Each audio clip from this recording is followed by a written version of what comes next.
Well, to me, even to this day, when I go Atlantic salmon fishing, it's a completely different feeling that I get inside, almost a spiritual thing.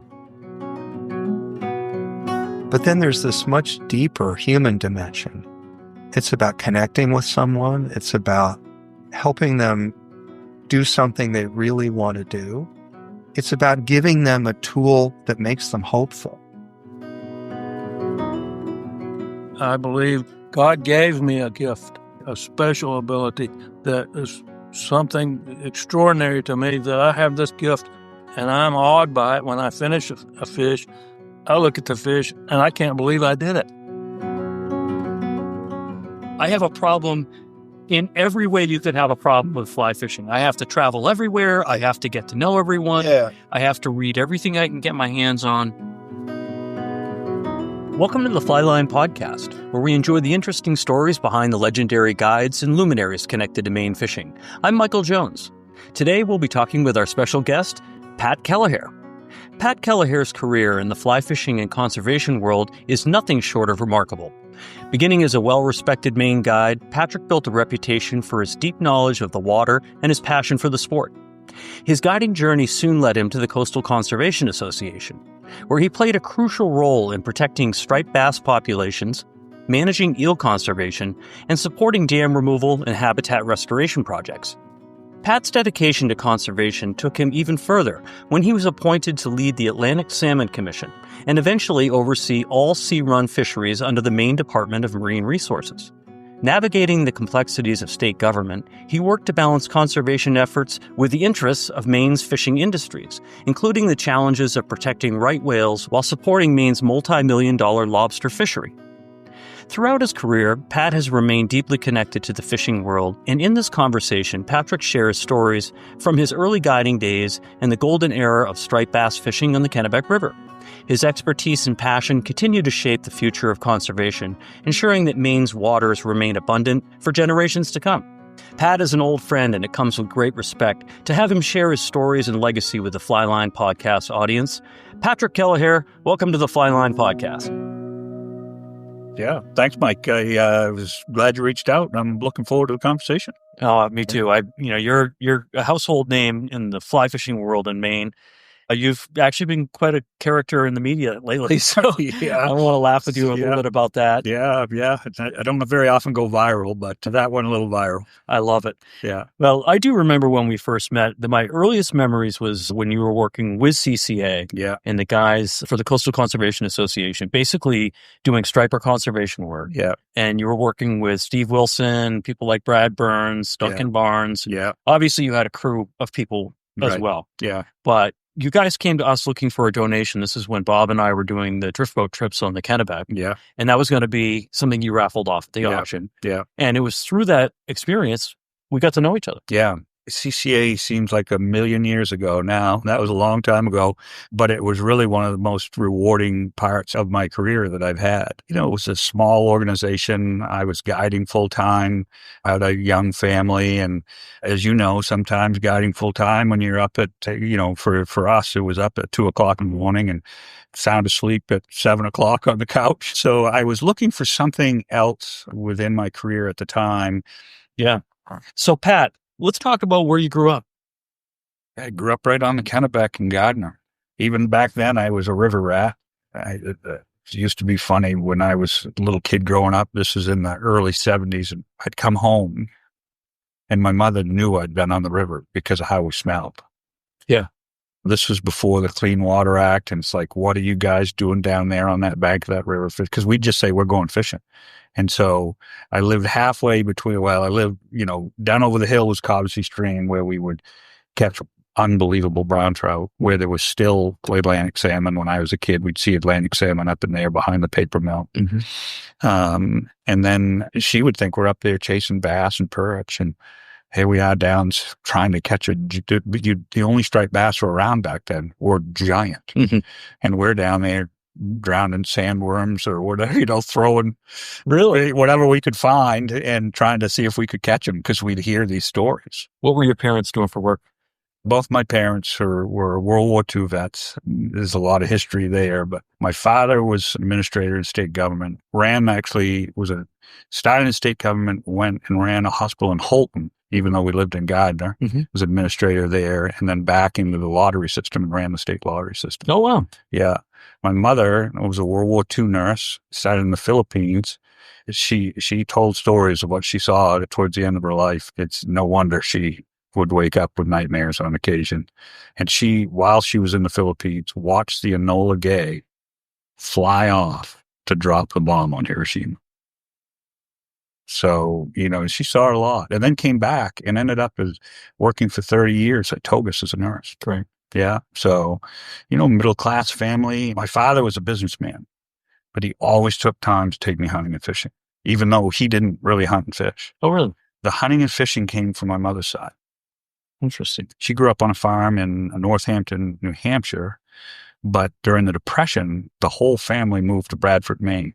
Yeah. And they lived off the land, big farm, and tapping maple trees and selling maple syrup. And so, yeah. My mother's family was 11 kids, and the oldest son, once hunting season opened, he would stay home until they had the deer shot. Yeah. And that's because they needed the deer. Yeah. My mother used to tell me one of her uncle's name was Wanny. Wanny Strout. They would go up in the barn, and he would have my mother hold the lantern so he could see the iron sights on the rifle to shoot deer in the orchard at night. Yeah.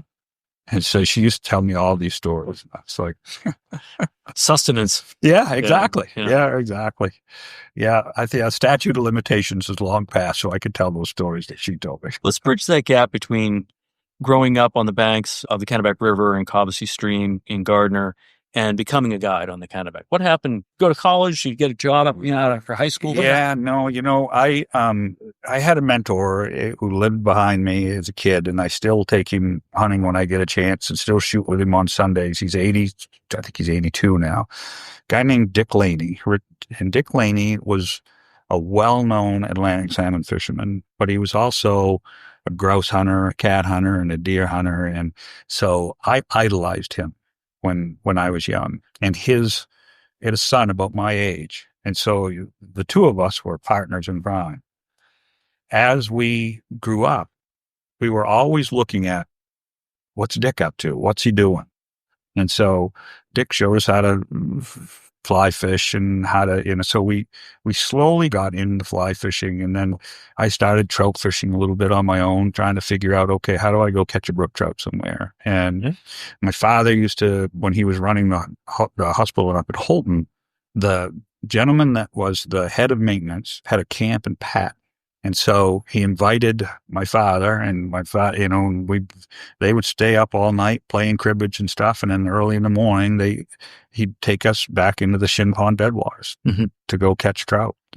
And my first real experience catching trout on a fly rod was roll casting worms. Sure. Yeah, absolutely. Yeah. And then after he got me figured out a little bit, he started showing me, it's okay, let's go see if we can catch him on a fly. And then that kind of that desire to want to catch them on a fly versus a spinning gear and really started to kind of sink in. And I started doing it more and more. Yeah. And then in the late 80s, another really good friend of mine growing up, his father worked at Al-Bean. And not long after high school, he said, why don't you come down here while you're trying to figure out what you want to do with your life? And maybe I can get you a job in the hunting and fishing department. And so I did. And it was right at a time when I had just gotten my guide's license. I think I was 19 or 20 when I got my guide's license. That's great.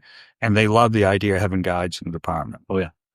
And so I was mostly working in the hunting side, but they had a whole group of us go to the fly fishing school and run through the school as they were getting ready to open it. And this guy by the name of Dave Whitlaw was there. Never heard of him. Yeah. Go ahead. So Dave was like, hey, you're pretty good with that fly rod. Brock Apfel was overseeing some of the schools back then for beans and said, hey, you want to do some teaching here? And so they brought me in and kind of put me through the paces. And I remember the first school there is Dave Whitlock is one of the instructors. And who shows up? A Lefty Cray. Of course. And so now I'm learning from two, just, plus the instructors that we had there, just some really, Mac Lord, who Yeah, right? sure. He was, just an incredible angler. And So you were teaching with the Outdoor Discovery School. Yeah. I was only with Beans about 4 years, and then my guide business just went crazy. And why did it? It was that period of time where, a river runs through it. Oh, yeah, that's right. Right. Yeah. The popularity of fly fishing. Yeah. Striped bass, though, on the coast, striped bass was going crazy. Right. It was the recovery period of striped bass. It was this year class that was just a blip on a chart that really cemented the restoration and recovery of striped bass. And they came into that 7, 8 year, 9-year-old year class and were so accessible. So my fishing business went crazy. Right. And I was blessed at the peak. I was probably 70% of my clients were repeat. They'd wanted the same days every year. And I had really great anglers and great people.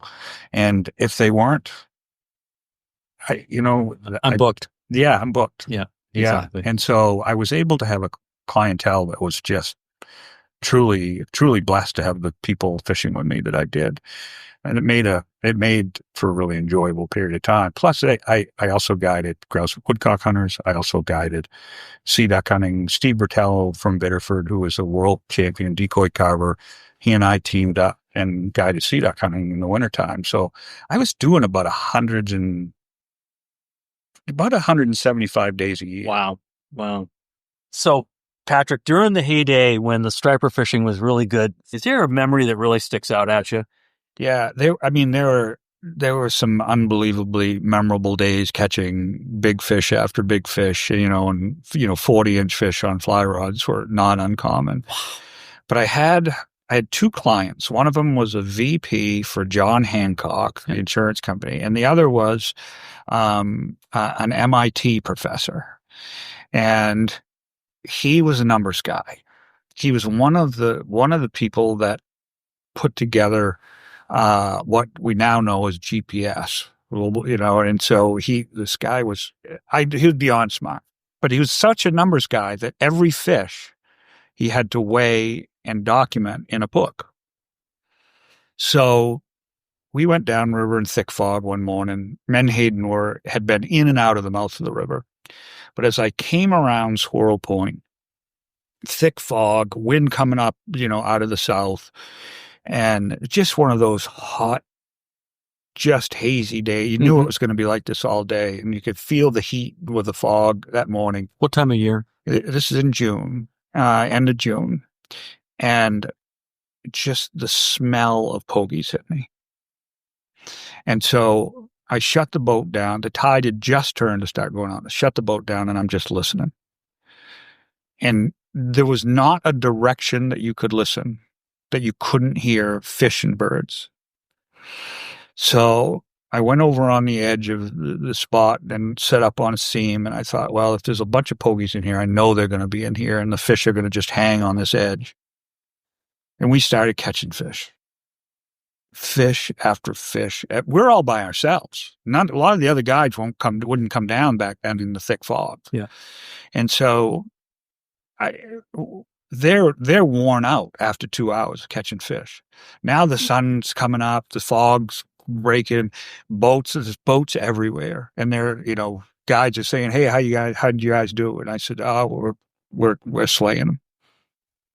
So we moved over to the mouth of the back river, and we set up on a drift, and instantly Joe hooks into a giant striped bass. So I had a Boga grip at the time that maxed out at 30. There was still 1.5 feet of fish on the deck of the boat when it hit 30 pounds in scale. So the fish was 46 inches long, and I bet it was over 45 pounds on a fly rod. On a fly rod. Yeah. So, and this was just after we released one that was pushing 40 pounds. So I caught those two. Those are the second and now the third. It was the first and second largest fish at the time. At the end of this, right, they're exhausted. Yeah, this is a good day's fishing. They're exhausted, right? And so they're sitting down having coffee and muffin, and I would just grab a rod, start casting. And I don't know how many.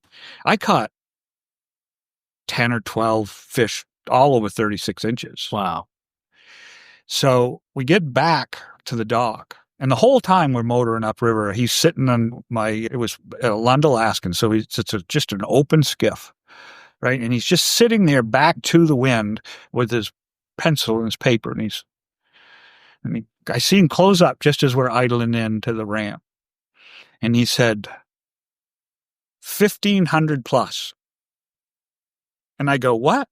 He goes, we just landed over 1,500 pounds of striped bass on a fly rod. In one day of being guided by Pat Keliher.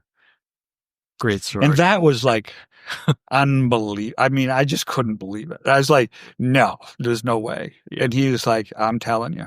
He said, every time you landed a fish, what did you do? And I said, I'd tell you how much it weighed. Yeah. And so it was,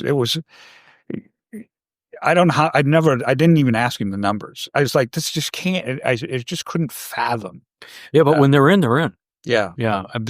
Unfortunately, those days are behind us now, but that was the heyday. That was the heyday. Yeah. I mean, if I didn't catch a fish 40 inches or bigger during those days, I'd be like disappointed with myself. I would run downriver and there would be acres of schooling fish breaking on the surface. Mm-hmm. And I was not paying attention to them. Yeah. Brad Burns used to tell me that when he was starting to fish down there, it's like, never leave breaking fish. And that was taught to him by somebody that would mentor him on the river. Right. And I remember thinking, boy, he wouldn't like this. And here I go. I'm just running by these schools of fish. But I'm looking at them going, they're schoolies, right? I mean, you could just see based on what you were observing. But I wanted to target and catch a few nice fish. That was always my goal. Good size. Yeah. Yeah. Thanks for sharing that story, Pat. Yeah. It was fun. The heyday. The heyday. Let's talk about the lost dog. Yeah. What happened? So the Canadian story? Yeah, that's the one I want to hear about. Yeah. So I take 2 trips every year for a week up to northern Maine. And I'm way up above Daquam along the border with Quebec. And I've been going up that way for years and years now. So I should back up. I became very enamored with spaniels really early on in my life, mm-hmm. and had springers, and then got into English cockers. Mm-hmm. And the English cockers led me into meeting some people who field trial them, and then I got into. So now I need more stress. Now I get into competitive field trialing, and so I usually have anywhere from 3 to 5 English cockers at a time, and I'm blessed to have some really nice dogs. Mm-hmm. And this dog was one of those dogs that, as I always like to joke, was a great grouse hunter. So I kept feeding her, but she was a pain sometimes. Yeah. And she had her challenges. She was not a trial dog. She would give me a little grief sometimes in trialing. So I just stopped trialing her, but she was really a great grouse dog. She really was. We were up hunting with some friends, my good friend that I grew up with in Gardner, and we go every year. And when we got up north, we had about 6 or 8 inches of heavy, wet snow. And so it was tough going. It was deer season. So, a couple mornings we said, let's go see if we can cut a track and do a little tracking. And then it finally was looking like it was going to warm up. The snow came off the trees, and said, okay, let's get back to business of grouse hunt. Yeah. On the 3rd day, we walked down into a place that we refer to as Jed's Jungle. Mm-hmm. And it's a long cover. It's 1.5 miles, 2 miles down in, and you can spend half of the day there. And as we got down in there, we weren't finding any birds, no sign. The dog was not giving any indication of birds. And just as we got down to where it was really good, all of a sudden she put her nose down, started tracking out this bird. And so I cut into the woods off the road. My friend was on the road and she blew the bird out, sat down. My dogs were all trained to be steady to wing and shot. Mm-hmm. And so she sat down and missed the bird. And I said, okay. And so that's nice. Let's see if we can find another one right here. And so I called her back in. I cast her off. And instantly, she's on another bird. And when that bird went up, we both shot. Bird clearly was hit and came down. And I sent the dog. Dog's name's Lily. She goes to the spot with a fall, looks for it, kind of disappears, and it comes back around. I sit her down. I'm literally handling her back there, not once, but twice, 3, 4 times now. Mm-hmm. She's totally with me. And so my friend Scott had walked into the cover and he's like, it's got to be hung up here. He says, that bird is dead. And I said, maybe it's just fallen back in there a little bit farther. Mm-hmm. So Lily is sitting there and she looks up at me and I give her, get out. Mm-hmm. And I pushed her back beyond that spot. And that was the last I saw of her for 4 days. So, you got to remember the snow on the ground. We did everything in our power to find tracks, to find where she went. Right. This was an old chopping, was really thick stands of fir, young, what I'd call black growth, Mm-hmm. where that spruce was so thick, snow didn't get down in to the ground. And I feel like she either got on another bird or that bird. We never found that bird. So I'm thinking now that bird might have been hit and it just went up one of those. Yeah. And she just started chasing and trail it. Cause this dog would not give up on a trail. Right. And it was so thick, you couldn't have even walked into it. Right. And so we made big loops around it, half-mile, quarter-mile loops, and so by now, the other 2 guys that we're hunting with, they've come. So it's 4 of us looking for this dog. And looked well into the evening. Yeah. It got up to 40. It's now 10, and we're all soaked and cold. And I said, guys, we're going to get ourselves into trouble now. So we all went back to camp, dried off, and ate. And I left clothing down in there in 2 places, hoping she might come back and find it. Yeah, and let's just expand for the audience the thinking on that, because it's your scent that she's going to come to. Yeah, exactly. That she would find my coat there and maybe hang out there until I came back. Yeah. So the next day we looked. We're right along a border crossing. Mm-hmm. And I stopped at the border and I told him what happened. I've got an inReach. So I'm emailing back to the lieutenant in Ashland for the Maine Warden Service, who I know.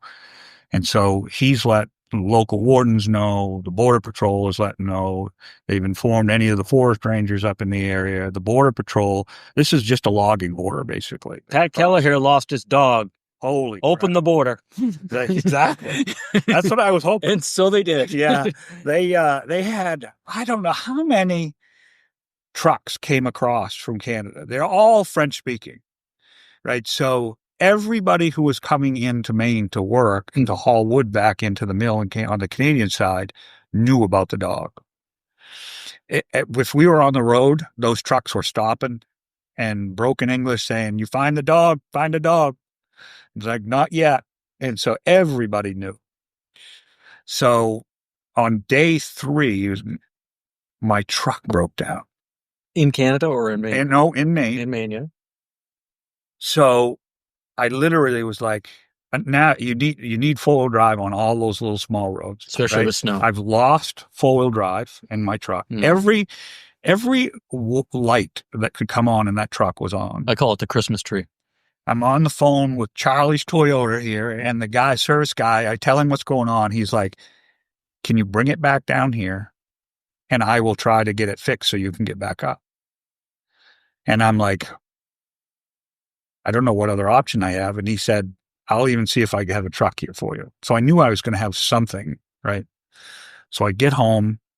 It's a 7-hour drive. I was going to say, that's a 5 to 7 hour drive. Yeah. Anyhow, yeah. Drop the truck off. I go home, my poor wife is just beside herself. These are her kids. Yeah. And so, the next day I'm getting ready to drive back up there. My friends are still up there. And I get a text. I have your dog. If you have money, I'll give you your dog. Wow. And I replied, who is this? And then so in my job, I have the full authority of a Marine Patrol officer, and I have a badge. So I took a picture of my badge and I sent it to that number. And I said, if you have my dog, I have your phone number and I can trace you. Please let me know what's going on. This is not a joke. Nothing. I got 3 of those messages. Different numbers or the same? Different numbers every time. People trying to scam me because they saw it on Facebook. I see. So I saw it. I saw it on Facebook. Maine Lost Dog Recovery. Yeah. If anybody ever loses a dog, that is the place to go because it goes viral. It was shared 700 times just from that site alone. That's right. So I am crushed, devastated, mad, like driven to get back up there. It's all these emotions. And another one comes in just as I'm leaving. And it was in French. So I said to my wife, read, look at this. And she goes, well, I think that says they have your dog. And as she's holding the phone, a picture of the dog comes in with a little boy. And they had found it. So I called them. None of them spoke English. None of them spoke English. Yeah. So I'm, Google Translate. We're trying to figure it out. My wife has got some cursory idea of what they're saying, and all of a sudden, Mame comes on. She spoke great English. Yeah. She was the grandmother, and she's like, "Okay, I'm going to translate." So the dog was found, I don't know, in a straight line, 8 or 10 miles from where I lost her. Okay. She'd been gone 4 days. Yeah. She would not have made it another night. Oh, really? Yeah. She was in rough shape. She was, above freezing during the day, snow on the ground. Mm-hmm. She's soaking wet. Yeah. 10 to 15 degrees at night. Yeah. Her paws were cut out. She had to cross 2 rivers, go over a big ridge, ponds everywhere, beaver flowages. It's a really tough piece of ground there. Right. Cross the border. And what was interesting, though, just kind of backing up, when I went to the border the second day to say, hey, I'm still looking, just so you know, the Border Patrol agent said, well, Commissioner, if I get anything, I will make sure I send an email through InReach to you. And I looked at him and I said, how'd you know I was a commissioner? He used to be a Marine Patrol officer. I swore him in. Small world.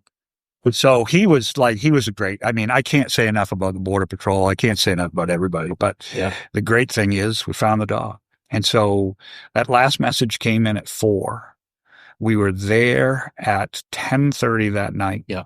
You drove straight there. We had to go up because the border is closed in St. Palmfield. We had to go through Jackman, which was the better way to go anyway, because we were able to stay on pretty much tar roads all the way up there. And we got her back. Yeah. Yeah. She's never been the same. How's she changed? It's almost like PTSD in the woods. Right. So she's retired, living with a friend now. Oh, yeah. How old was she? How old was this dog? 7. She was right in her prime. Yeah. Yeah, right in her prime. Yeah. Yeah.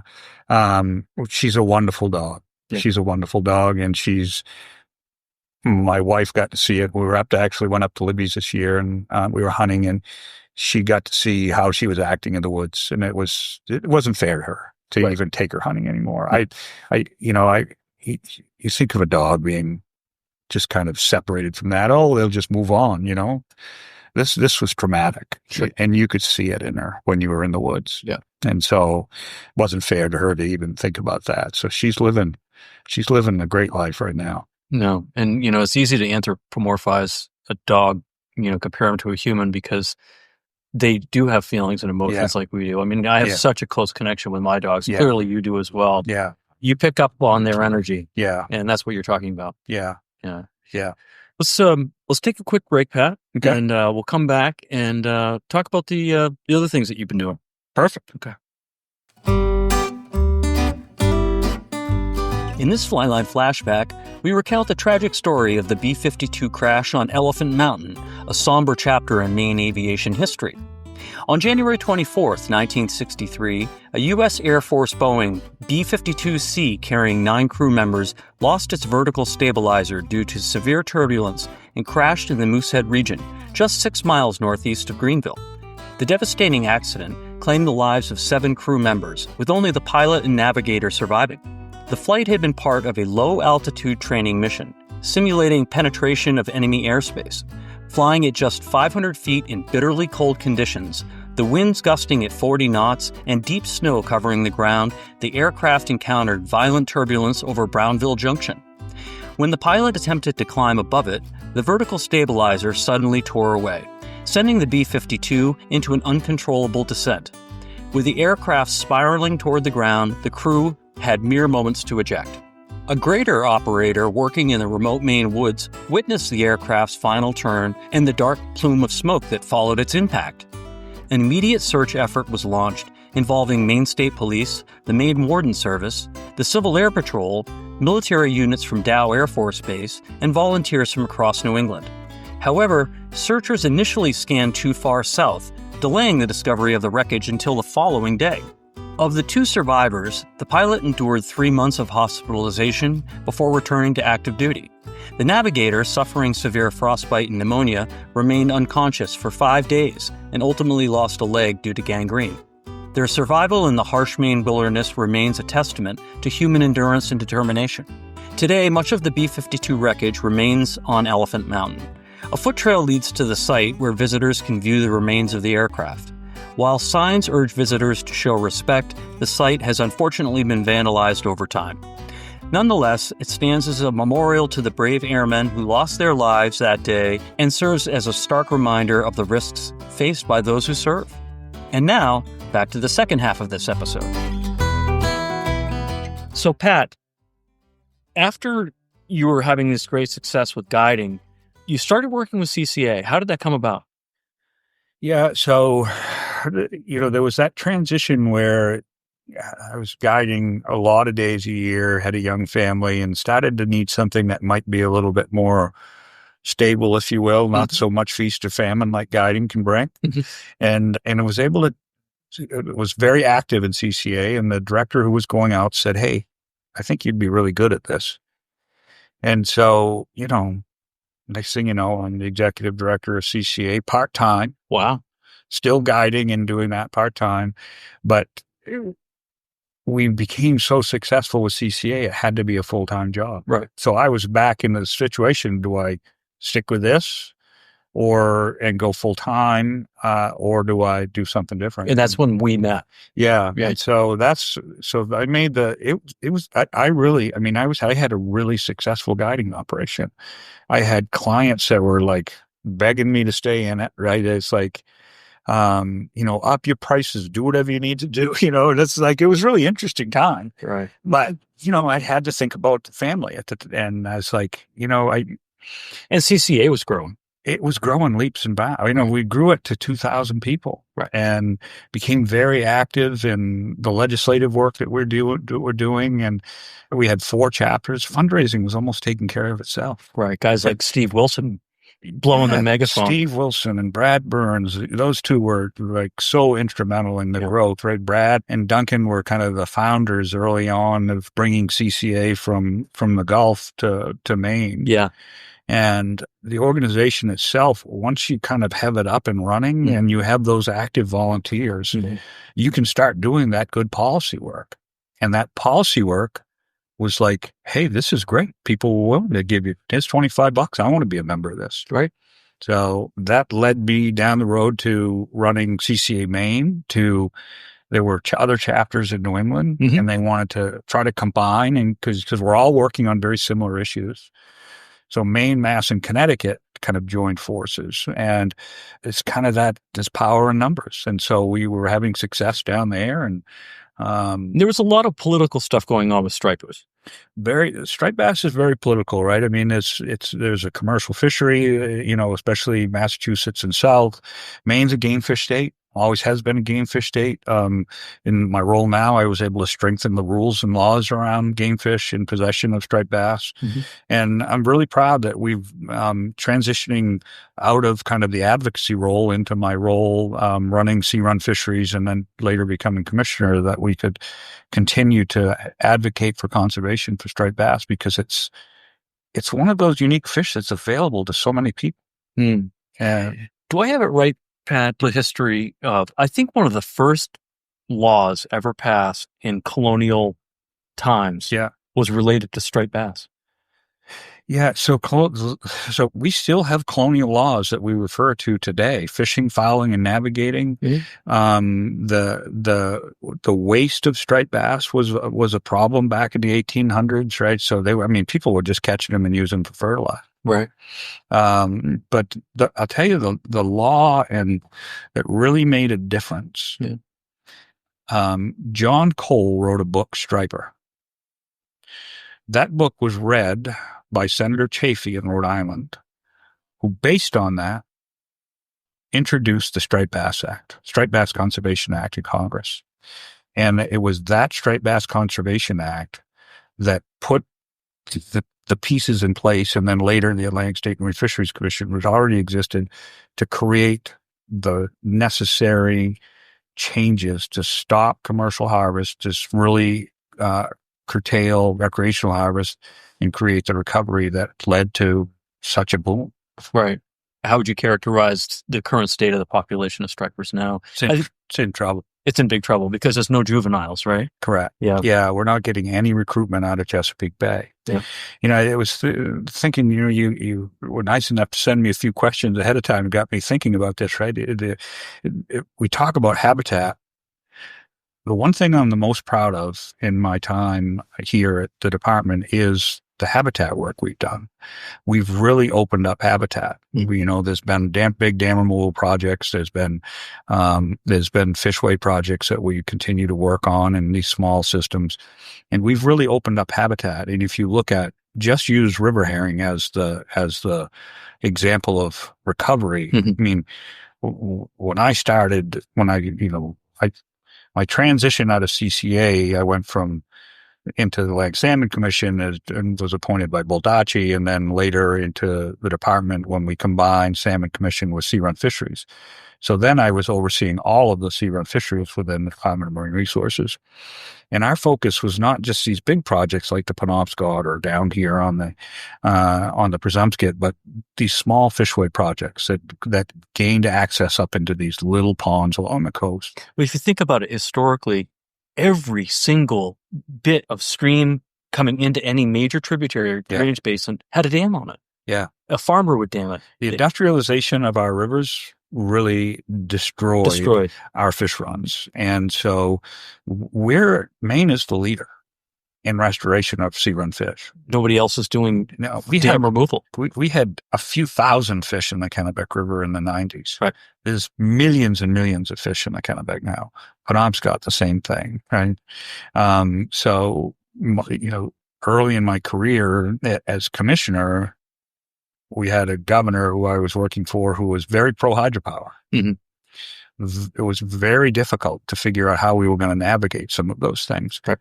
But we did. We navigated through it, and I did a lot of work with Congress on the Penobscot project. Andy Good from the Salmon Federation, Kate Dempsey from the Nature Conservancy, and I spent a lot of time in Washington working on fundraising on the public side. Thank you.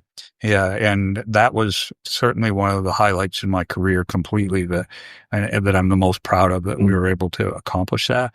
But that happened at a time when we had a very pro-hydropower governor. Right. And we're talking about Paul LePage. Yeah.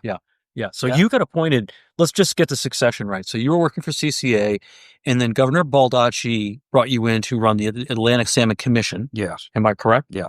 And then you were running, take me from there. So then George LaPointe was the Commissioner of Marine Resources at the time.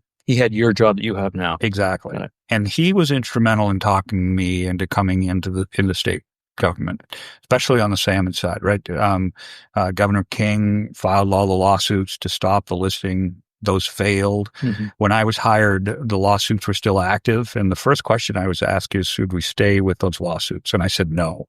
We need to find a way to work within this system.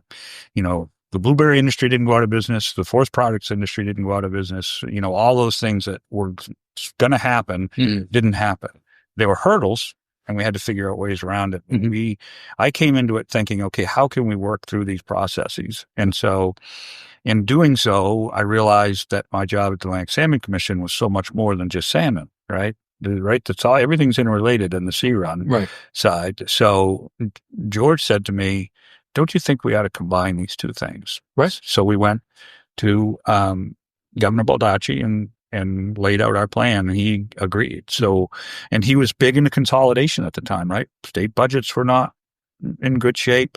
And so the idea of consolidating and creating some efficiencies really rung true to you. So am I hearing, we don't have an Atlantic Salmon Commission anymore. We don't. It's really underneath this umbrella. Exactly. Okay. I never picked up on that. All those authorities now fall in under DMR's laws under Title 12 for marine laws. Great. So now you're basically working with the guys that are doing Atlantic salmon biology in the state of Maine. They work for you. They all work for me. That's great. Yeah. And so, you know, the next step after that, as you know, Baldacci leaves office, the new governor comes in, and I'm just an employee of the department. And Governor LePage named somebody who came into this department and literally tried to turn everything upside down overnight. And so, for whatever reason, he asked me to be his deputy commissioner in acting capacity because I knew the agency, I knew the administrative side. Yeah. And our offices were, you know, in the same building. So I said I would for a short period of time until he named somebody. I didn't know. His name was Normalson. I didn't realize I didn't know this guy from Adam. He came from the State Department. Yep. He was, he worked overseas in the Middle East for years. Nobody knew him other than he had some ties to commercial dragging when he was really young. So, but he must have had a connection to Paul LePage. He just applied for the job. Oh, interesting. Yeah. Wow. And had you applied for the job? No, I didn't want this job for Adams. I had the best job in state government, working on sea run fish stuff, and that was my passion. Yeah. But here I am in the acting capacity, and the commercial fishing industry, which is very powerful in this state, they wanted nothing to do with normals. Lobster is king in this state, and he just was totally disparaging of the lobster fishery and how it was being conducted. It created a lot of animosity, and that animosity landed right in Paul LePage's lap. Right. So about 6 months in, I get a call from the governor's office saying, you need to be here at 9:00. And I said, okay, I'll let the commissioner know. It says, no, he just left here. Just be here at 9:00. I walked through the door and said, we need you to be the acting commissioner. Yeah. This is in the cabinet room. Yeah. Yep. And I'm like, well, I can do it for a little while. And this is my job. This is really what I'm passionate about, and had no real interest in being commissioner. But I knew a lot of people in the commercial fishing industry, right? Our river herring work from a bait perspective. And the next thing I know, I've got people saying, we really want you to take that job and apply for it. Yeah. You're a likable guy, Pat. Yeah, Jesus, it bit me in the ass. I felt like I'm completely happy doing this work, right? And so, and I was like, this was 15 years ago, right? A little bit younger and no gray hair, and was ambitious. And I thought, I could try that and do it for 4 years or 8 years and see what happens. And you also knew that you may not survive the new appointment if Paul left. But you did. Yeah. And I love this job. Love the people that work for me. Yeah.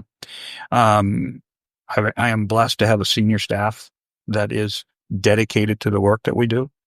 You know, and they've been here with me through the transition from LePage to Mills. And without them, you know, I'd be nothing. Yeah, and just for the audience to understand, when there is a change at the governor's office, Yeah. not everyone in this department loses their job. Only one person does. Yeah, and then that person decides, so there's some appointments under me, the colonel of Marine Patrol, the deputy, my communications director. Right. So when there is a shakeup at the top, it can reverberate cascade downstream. Yeah, you know? So, but that didn't happen between the transition between Janet and Paul. No, you know, what happened? Janet Mills, when she was the AG, that's right. And we were starting to get into some really difficult times with right whales. But I remember even before that, when she became the AG, she called me up out of the blue. I'd met her when she was a legislator, so we knew each other, but not well. She goes, "I just want to come and sit down with you and kind of talk about the challenges of the department." And we really hit it off. Right. I mean, small town Maine, you know, she had a passion for fishing. She loved the fact that I, you know, if she walked into my office and I had pictures of me holding brook trout and stuff, and she was intrigued. And so we just had a really good conversation. And over the next several years, she and Governor LePage did nothing but, you know, they were oil and water. They were battling. They were butting heads. But my job was to work on these issues and be very pragmatic about finding solutions. So I had to talk to her a lot about the growing right whale concerns that we were having. So we worked quite a bit on talking about strategically how we were going to be potentially involved in lawsuits. To be an attorney general, you have to be a lawyer, and in order to be an attorney general, you have to be one of the best in the state. Yeah. And so my comment about Janet Mills is that if people don't like Janet Mills, it's because they don't know Janet Mills. And if you know Janet Mills, you're going to like Janet Mills. Yeah, she's just a bright person. She's one of the smartest people I know. That's what Judy Camuso says as well. Yeah. Yeah. I mean, I remember when the day after the election, when she won the first time, I was going into the State House, and she'd been up all night. She had just won, but she came into the office that morning and she was leaving, and she saw me. And I said, "If there's anything I can do to help, let me know." And she said, "You and I need to talk." That's all she said. That's how she rolls. Yeah. And then over Christmas, so now we've gone from November to Christmas, I haven't really heard much.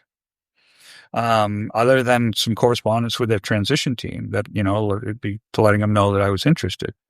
And I sent her just a Merry Christmas text. And she said, "Merry Christmas. I can't wait to work with you." And I said, "Excuse me?" And she said, "We didn't tell you?" I said, "Not yet." "Oh, don't say anything." And then she called me a couple minutes later. Yeah. She goes, "I really want you to stay." Yeah.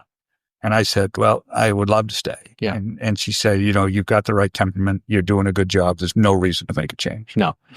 And we've grown even closer, right? I mean, she's my boss, but she's even under LePage, he did not come in here and tell me what to do.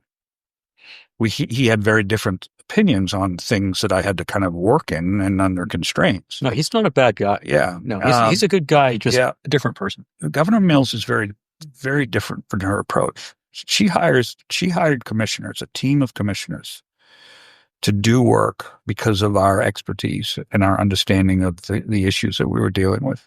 She's not sitting in the back saying, "Nope, don't do it this way. Do it this way." No.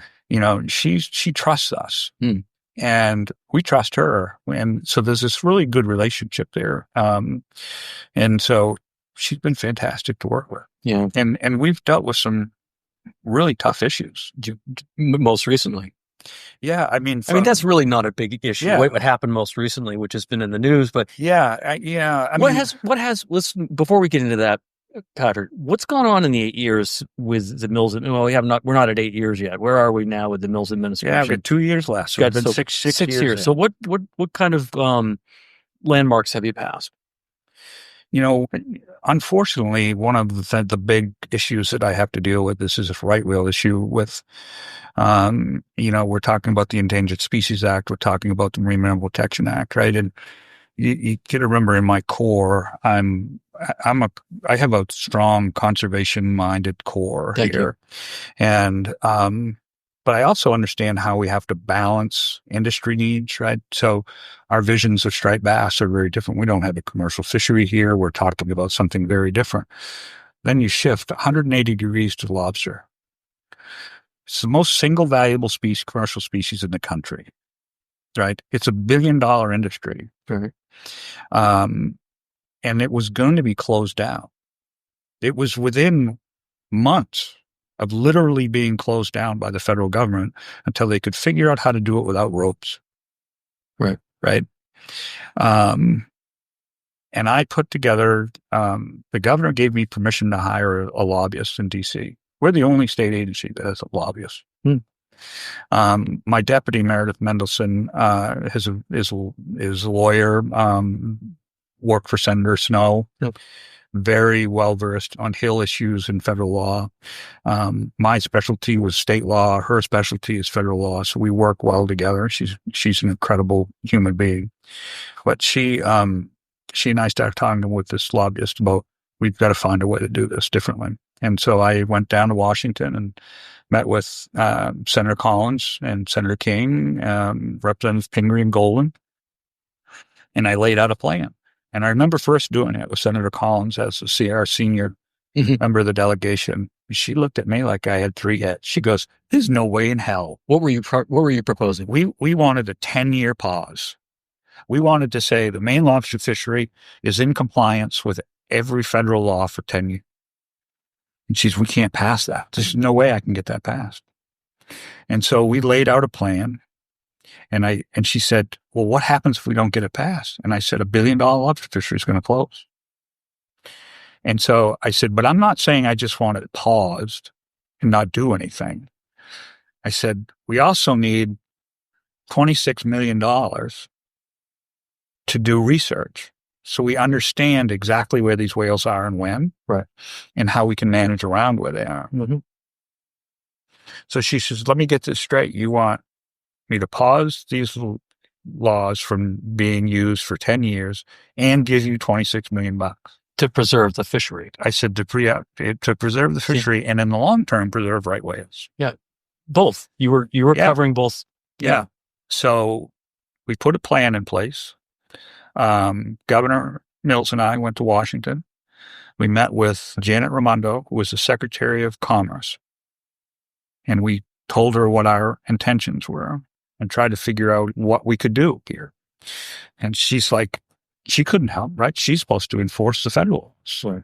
Long story short, because I could talk about this all day, we were successful in getting a 6-year pause and getting $26 million for the New England states that work on whales and lobster. Mm-hmm. 17 million of that comes to the Department of Marine Resources. Mm-hmm. We stood a marine mammal team up with 30 individuals in record time. Mm-hmm.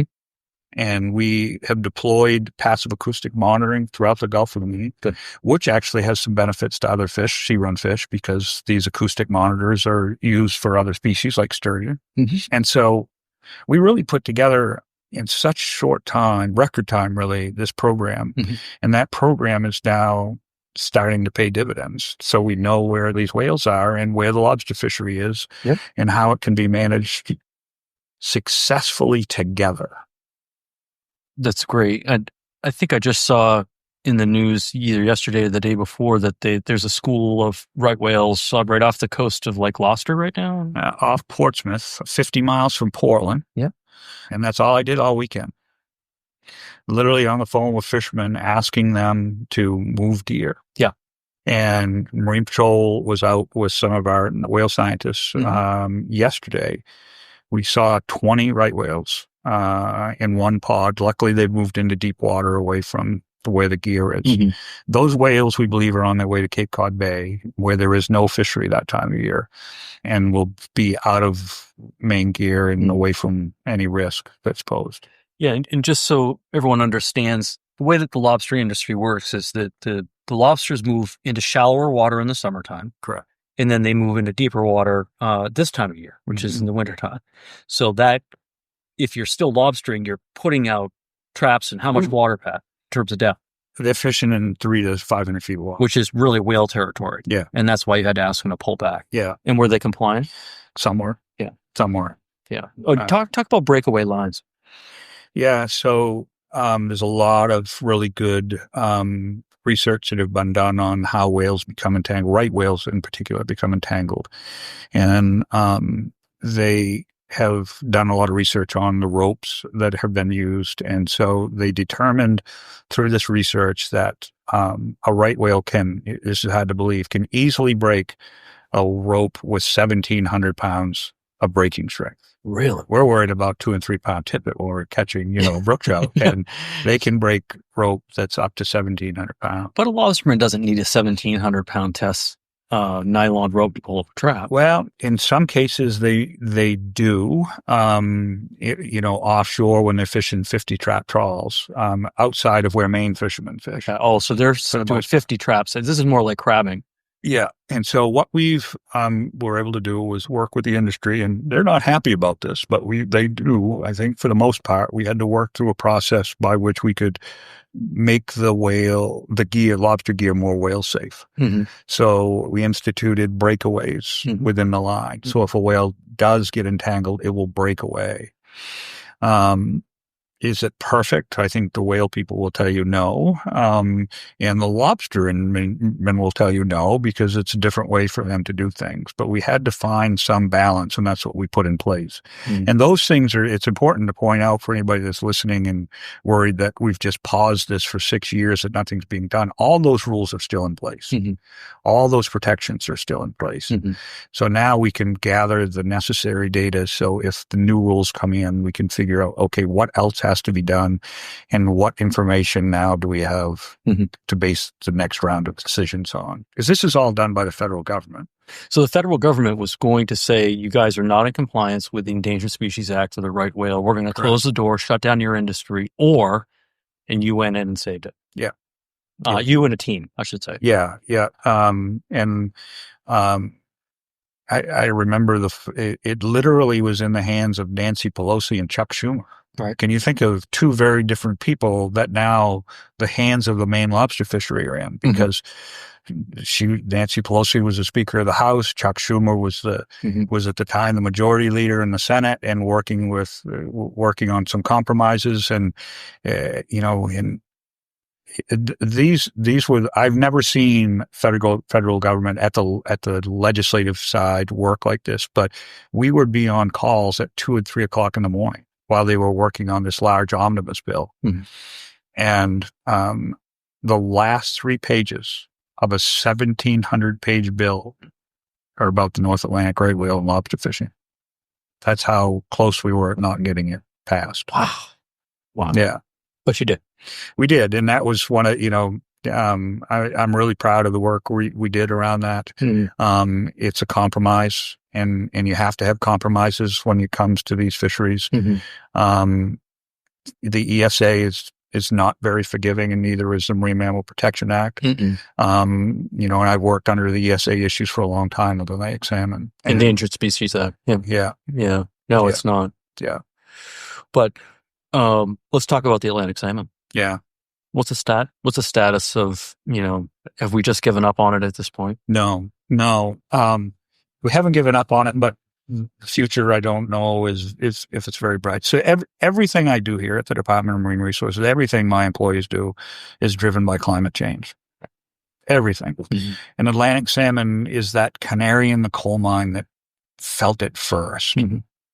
Great analogy. And so marine survival, listen, if you look in our salmon rivers, we can show you juveniles all day long. We can show you fry and par in really pristine habitat. And then they go through smoltification and they leave our system, never to be seen again. Right. What do we know about them? Everything within the ocean is changing, mm-hmm. right? The fact that we have a right whale problem is the same reason that we have an Atlantic salmon problem. And so they make a 2,000-mile journey to spend a couple years up off Greenland. The food source, the krill, is not there like it used to be. Mhm. There is still a fishery for them off West Greenland. And I'm involved in those negotiations through my role on an international treaty called the North Atlantic Salmon Conservation Organization, NASCO. I'm a non-federal commissioner. Mhm. I was appointed by President Obama when I worked for Paul LePage. Don't think that was a fun conversation with that. Okay, yeah. Say that again. Yeah. So I was working for Paul LePage at the time as his commissioner when President Obama appointed me to be the non-federal commissioner to NASCO. I love it. I just needed that to be. And another Farmington boy who was the commissioner of IF&W, Chandler Woodcock, yeah, loved that. So at the next cabinet meeting, he highlighted this for the governor. Yeah. So Chandler loved to dig me on that one all the time. Yeah, that's excellent. Well, I mean, you've done so much. Yeah. What would you like your legacy to be, Pepper? That I listened and I responded to what I heard from a department standpoint and my time as commissioner. The industry have raised issues along the way, and I would always try to do outreach before we were in a regulatory environment to gain their perspective. And I had and listen and changed what the department was thinking based on that. And that's not easily done. And these are tough issues. And I think lately the industry hasn't felt listened to. But you're talking about the commercial fishing industry. The commercial fishing industry has not felt listened to. The lobster industries, besides the whale problem, the lobster fishery is in trouble right now. We're down 60 million pounds in landings. We're down another 10 million pounds this year. And we need to do some things for conservation of lobster. And I've had many meetings with them, and they want nothing to do with it. So they're saying I'm not listening. And there's a difference between not listening and not acting on what they want to do, right? Because my job is not an easy one. Everything I do impacts somebody's livelihood. And here we need to make some changes. And so there's certainly the case when I was in a meeting a few weeks ago when, commercial fishermen use pretty salty language. And sometimes we do as well. Yeah. And they were using it against me and my staff. And I heard that and I used it back at them. That's right. It's appropriate. Yeah. Well, it's not appropriate, but at the time it felt like. I guess it shows I'm human, right? I mean, because they were saying I wasn't listening, and I withdrew that rule because I think we need to find a different way to go about doing this. Because at some level, we need to still have some trust with the industry, right? But the industry, for whatever reason. And this isn't just the lobster industry, right? Look at January 6th, right? I mean, people are angry. And that is spilled into a lot of other buckets, a lot of other things. And that's what I was seeing the other night. So instead of, I push back hard with my language, because, I just told you the story about right whales and going against NOAA, right? And they're saying I sold out to NOAA. I know. I mean, you preserved the industry at the end of the day. Yeah. And so that was hard for me to hear. So I did. I lost my shit. Yeah. And I was human, doing it. And I apologized. But at the end of the day, I pulled the rule because we need to come back to the table to say, you guys need to find a way to conserve this resource. Yeah, and the rule is, just so we all understand, it was that you were asking for the minimum size to be increased slightly, ever so slightly. 1/16 of an inch. But that would have changed basically the harvest from, a lot of chicks get harvested. Those are the lobsters that sell, right? Yeah, so that's one of their arguments, but it's not true. No, I'm just getting it out there. Exactly, right? And so I've heard 30% of their income would have been lost. Well, they just lost 11 million pounds this year alone, but the value was up over 500 million. right? So Lobster prices are it's a simple supply and demand, right? They're highly, highly sought out. So when the numbers aren't there, the price goes up, right? But they're scared. The industry's scared, and I get that, right? They've dealt with offshore wind, they've dealt with whales, and now all of a sudden they're seeing some declines. So somehow I've got to get that back on track. Yeah, change is never met with a warm handshake. Yeah. So what other ideas do you have? Just for them, it's just conversations about what it's going to look like going forward, and we'll see how that goes. But I think that your question about legacy is one I never think about my legacy. I just think about what's doing right. What do we do that's right? Whether it's work on our rivers, the aquaculture industry, the commercial fishing industry, the recreational fishing industry. What's the right thing to do based on the facts that we have in front of us? And so trying to listen and manage that the best I can is really important. And, at the end of my time as commissioner, which, it's going to be between now and 2 years from now, I'll be done. I've got pretty close to having my time in, and I'm starting to think of what retirement looks like. And that's kind of a nice feeling. And So you do want to retire at the end of this? Yeah, I'm gonna. Yeah, I'm still gonna work. Yeah. I'll do something, but it might be back guiding. Yeah. That's literally what I've been thinking about doing, a little dog training and a little guiding. You should. Yeah. I've had a long career in fisheries management, over 30 years now, when you include my time with CCA. And, I just hope when people think about what I did, that, I did some good things for our rivers, for our fisheries. And I did it with a passion. So, you were a guide, you were an instructor, worked with Atlantic Salmon, CCA, and now Department of Marine Resources. Yeah, it's you've run the gamut. I've had a good career. I'm blessed, and I've got and I'd be remiss if I didn't say, I've got a wife that Deidre Keliher, who's my wife, she's my rock, and so she's really been encouraging me lately to say, you've put your time in, it's time to start planning for that next bit of career before you sit back and just live off your pension.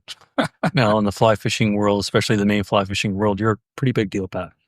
Well, I appreciate that. I never thought of it that way, but I do. I think of it that way, and that's all that matters. Yeah, I appreciate it. I appreciate it. Well, thank you for joining the podcast, Patrick. I really appreciate it, and I really hope that the audience learned a little bit more about our Commissioner of the Department of Marine Resources. Yeah, great. Thanks, Mike. I appreciate it. That brings us to the end of this episode. Thank you for joining us for this intimate discussion, and thank you for listening to Flyline Podcast. We're proud to be sponsored by Geiger, the world's largest family-owned promotional products distributor based in Lewiston, Maine. Their support helps us share the rich history of Maine's fishing community through the stories that will be cherished for generations. A new Flyline Podcast episode is released every 2 weeks on Tuesdays, so be sure to come back to meet our next famous guest. Until then, this is Michael Jones, and we invite you to visit the blog section of our website to enjoy photos and contributions from our guests and experience all of the episodes at flylinepodcast.com.